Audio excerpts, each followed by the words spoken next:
It began with a shovel's whisper in the dead of night and ended with secrets that refused to stay buried. In a coastal town long forgotten by time, where the crashing waves hide as many sorrows as they do secrets, Lucas Grant, a dogged reporter with an insatiable hunger for truth, noticed something that defied the quiet rhythm of his neighborhood. Across the street lived Victor Reed, a withdrawn man whose silence was as profound as the depths of the ocean. Every night, just after midnight, Victor slipped into his backyard under the solitary glow of a street lamp.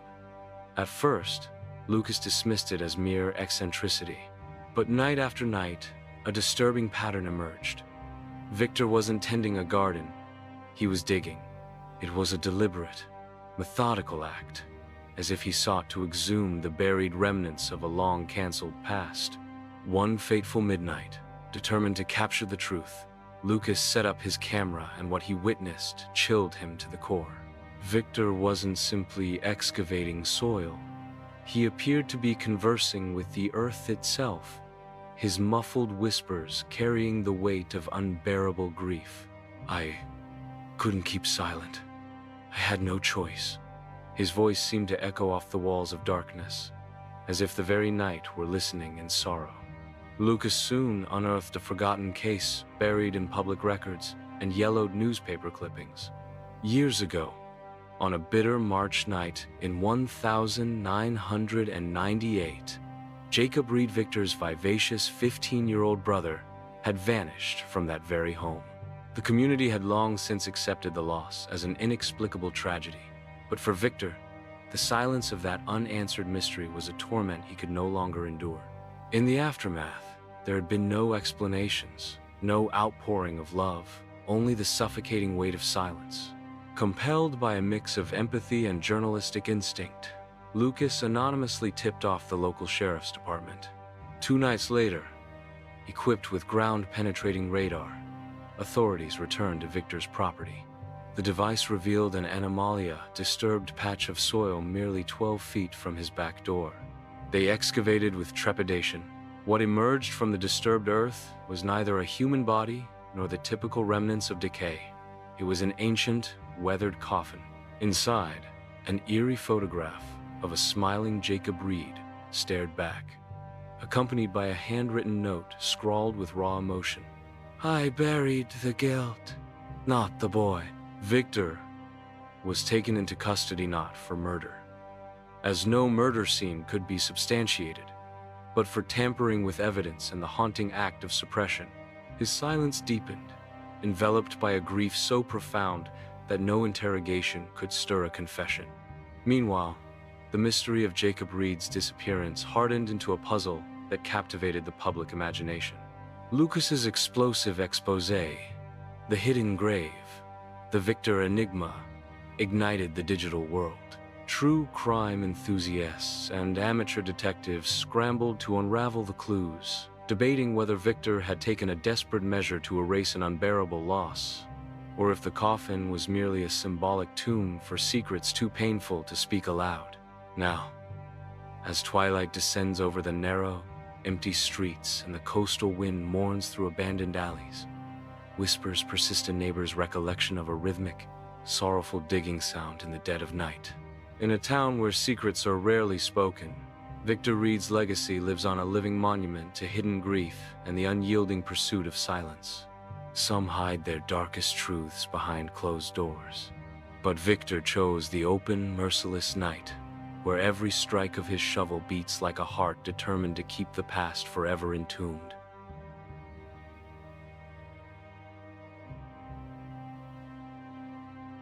I was 13 the night I learned that sometimes the monsters you invite to play turn out to be real. In a town where the gentle rustle of cornfields mingles with the whispered secrets of long ago days, I, Tyler Benson, remember a night that changed everything. It began as an ordinary adventure.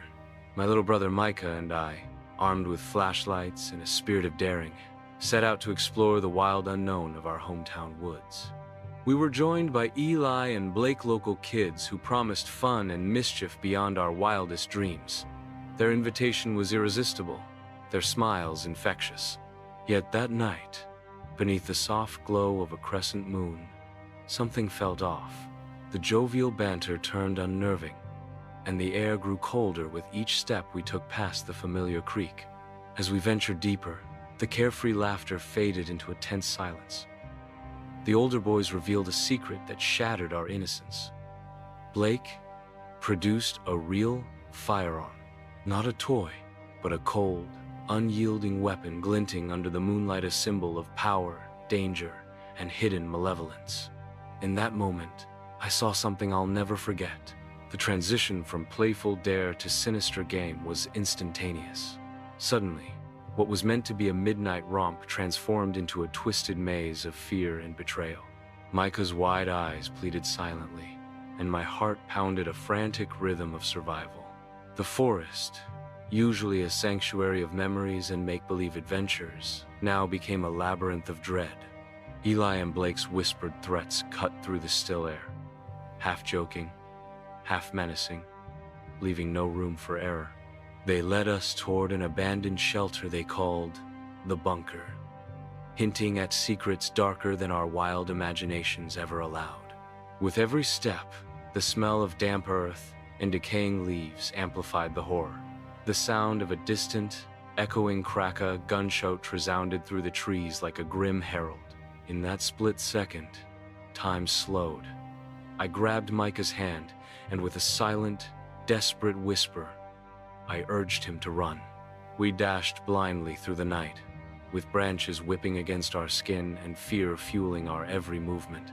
Our escape was nothing short of a fevered nightmare, each shattered whisper in the darkness etching a lasting scar on our memories. We didn't stop until the comforting glow of home shattered the oppressive shadows. Later, the police would investigate, but the mystery never truly faded.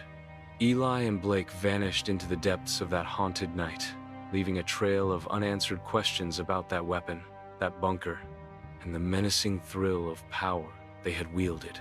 In our quiet town, many shrugged it off as boys being boys.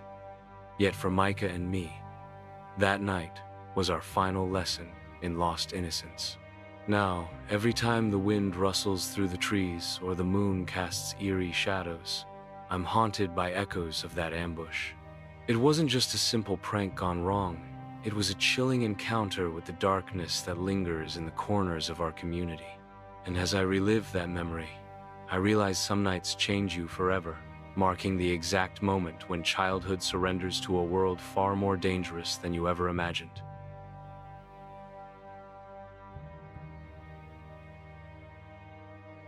At 2:14 a.m., my front door creaked open, and the nightmare slipped into my sanctuary like it belonged.